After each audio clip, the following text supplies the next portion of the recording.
Archaeologists believe they have found the biblical location where David hid from King Saul. Take a look at what we saw when we went to the Philistine town known as Tziclag. Pottery dating to the time of King David, geography, and biblical history all point to al-Rai as the Philistine town of Tziclag, where David escaped King Saul. It's the best candidate in the entire region. Over the years, experts have identified 11 different sites as possible locations for Tziclag, but archaeologists now believe they have evidence linking this site to the Tziclag of King David.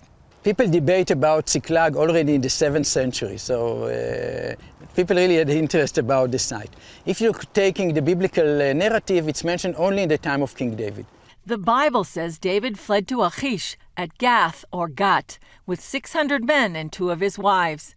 Then David said to Achish, "If I have now found favor in your eyes, let them give me a place in some town in the country that I may dwell there.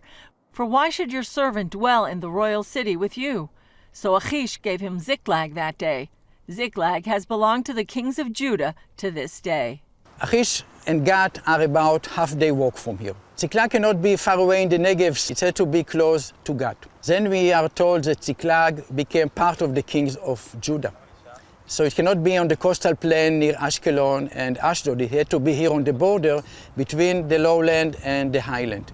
So this site perfectly matched these requirements. Hebrew University archaeologist Yosef Garfinkel points out why this is different from other proposed locations. This was a site which has Philistine background, and later it became Judean. And if you take the other site which has been proposed to be Tziclag, if they don't have a level from the time of David, how can they be Tziclag? And in the end, this is the only site which made the geographical and the historical together. And then there's the pottery.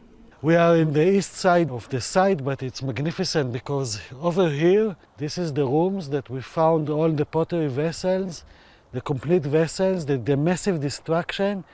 This is the place that we collected the carbon-14 seeds, and this is the place that we're dating to the time of King David.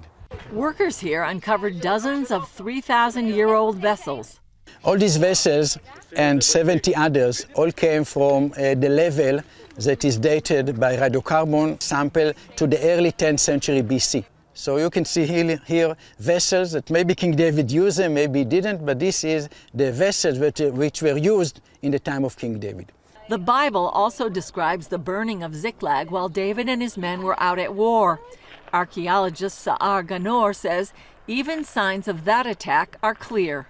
The period is correct, and the pottery vessel in the destruction is great for us, not for them. And it means that we have all the connection to the Bible, to David, to the 10th century. And now we can say that we have a lot of points on the map that connecting to the 10th century BCE. It means that Judea, the kingdom of Judah was here before 3,000 years. 12 years ago, we didn't have even one archaeological site from the time of King David in all Israel.